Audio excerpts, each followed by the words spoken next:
sini saya akan menjelaskan secara singkat pertemuan 1 hingga pertemuan 7 di mata kuliah dasar-dasar mikrobiologi akuatik. Jadi langsung saja kita masuk kepada materi pertama, yaitu pengertian mikrobiologi. Mikrobiologi adalah ilmu yang mempelajari tentang makhluk hidup yang sangat kecil yang tidak mampu dilihat oleh kasat mata. Yang kedua itu mikrobiologi, merupakan ilmu yang mempelajari tentang mikrobia dengan metode atau teknik yang dikenal dengan kultur mumi. Adapun yang ketiga, mikrobiologi sendiri didefinisikan sebagai semua makhluk hidup yang merupakan objek kajian dari mikroba. Selanjutnya sini pentingnya kita mempelajari mikrobiologi. Mikrobiologi berhubungan langsung dengan kehidupan. Yang pertama itu mikrobiologi dapat memberikan keuntungan terhadap manusia. Contohnya itu pada pembuatan nata koko, pembuatan tempe, pembuatan roti, dan lain-lain. Dan yang kedua di sini mikrobiologi dapat memberikan kerugian terhadap manusia. Contohnya itu sebagai penyebab penyakit. Dan adapun ruang lingkup mikrobiologi itu yang pertama bakteriologi, yang kedua ekologi, yang ketiga virologi.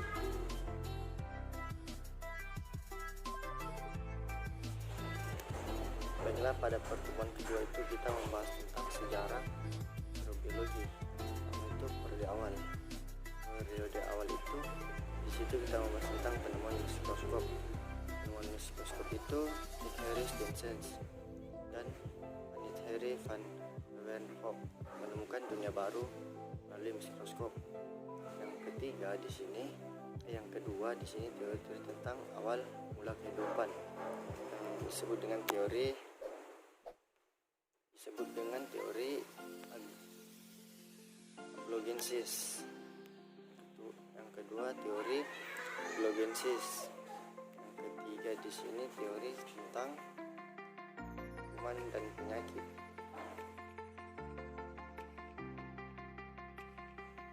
Baiklah, pada pertemuan ketiga di sini kita membahas tentang struktur sel mikroba. Yang pertama di situ kita membahas tentang eukariotik. Sel eukariotik mempunyai inti sel sejati yang sistem membran internal. Yang pertama di sini memiliki inti sel yang amat kompleks dan dikelilingi oleh selubung inti.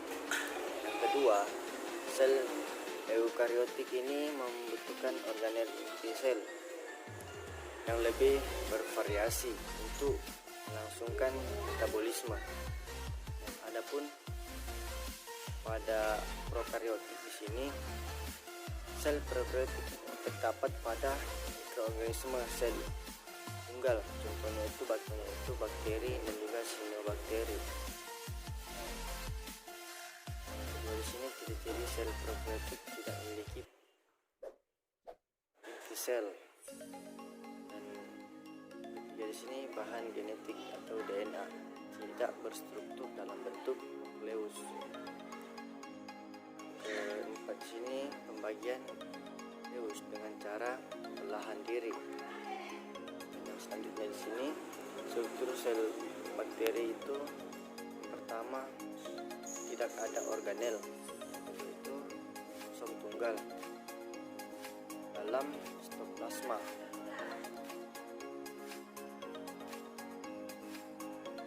Baik, selanjutnya di sini pada pertemuan keempat kita membahas bakteriologi. Jadi pengertian pada bakteriologi merupakan ilmu yang mempelajari tentang kehidupan bakteri, diantaranya klasifikasi bakteri, struktur anatomi sel bakteri, cara kerja sel bakteri, interaksi antar bakteri, dan juga tanggapan bakteri terhadap pertumbuhan pada lingkungan hidupnya. Dan adapun yang kedua di sini, peran bakteri sangat penting sebab bakteri menyebabkan penyumbangan kemanfaatan dalam kehidupan melalui diri kegiatan industri pangan dan non-pangan. Dan adapun ukuran bakteri merupakan organisme mikroskopis rata-rata berdiameter 1,25 mikrometer. Bakteri yang kecil diameternya berukuran 0,15 mikrometer, sedangkan bakteri terbesar adalah berukuran tubuhnya 13 sampai 15 mikrometer. Ukuran bakteri adalah mikroskopis, artinya dapat dilihat dengan menggunakan mikroskop. Bentuk bakteri ada 3 macam bentuk bakteri sebagai berikut. Yang pertama itu bentuk batang atau basil, yang kedua itu bentuk bulat atau fokus, yang ketiga ini bentuk spiral.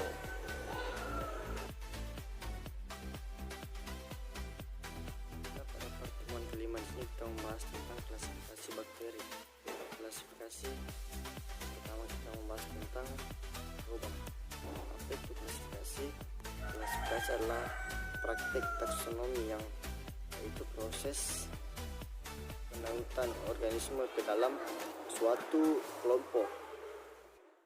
Yang kedua itu identifikasi, proses dalam hasil penentuan apakah suatu organisme yang belum dikenal merupakan anggota kelompok yang sudah diketahui sebelumnya atau bukan. Adapun dengan tata nama, cara pemberian nama ilmiah makhluk hidup menurut kode tata nama. Dan adapun keanekaragaman mikroba, yang pertama itu keanekaragaman genetik, yang kedua keanekaragaman spesies, yang ketiga keanekaragaman ekosistem. Dan pada pertemuan ke-6 di sini kita membahas tentang tumbuhan mikroba. Tumbuhan mikroba ini pertama pertumbuhan pada organisme yang makro, merupakan proses pertumbuhannya ukuran atau substansi atau massa zat suatu organisme, misalnya bertumbuh tinggi ataupun bertumbuh besar. Yang kedua itu pada organisme berasal satu, khususnya bakteri, bertumbuh lebih diartikan sebagai pertumbuhan koloni, yaitu pertumbuhan jumlah koloni yang semakin besar akibat pembelahan biner. Adapun yang ketiga ini pertumbuhan mikrobia, pertumbuhan ukuran dan jumlah sel. Dan adapun waktu generasi, yang pertama itu selang waktu yang dibutuhkan sel untuk membelah diri. Yang kedua itu tiap spesies bakteri memiliki waktu generasi yang berbeda-beda. Contohnya itu bakteri umumnya yang dijumpai di seluruh pencernaan dan di tempat lain memiliki waktu generasi 15 sampai 20 menit. Dan adapun pertumbuhan mikroba, pertama itu dipengaruhi oleh faktor fisika.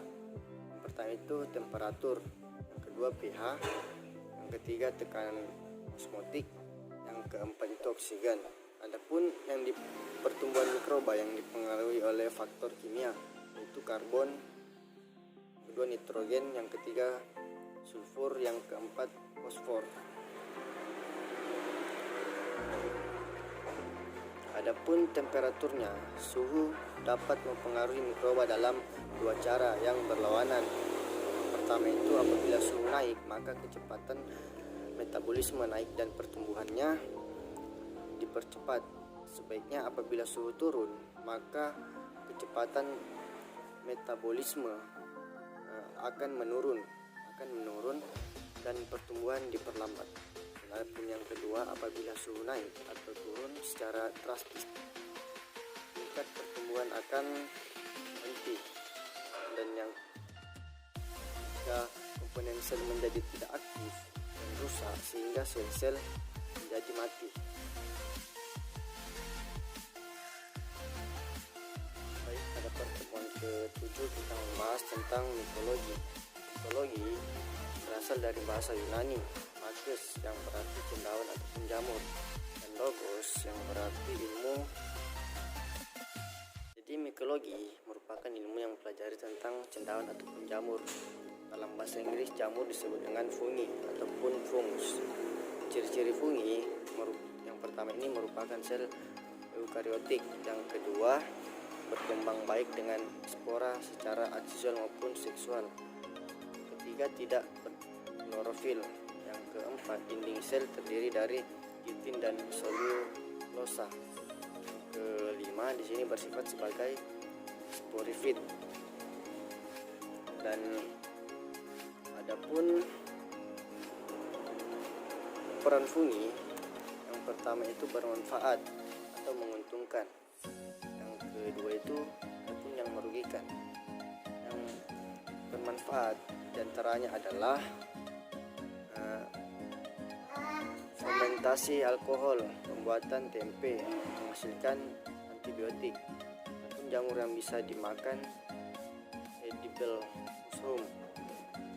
Yang pertama itu sebagai sumber obat-obatan, yang kedua itu sebagai pengurai bahan organik, yang ketiga itu sebagai pengendali penyakit secara hayati.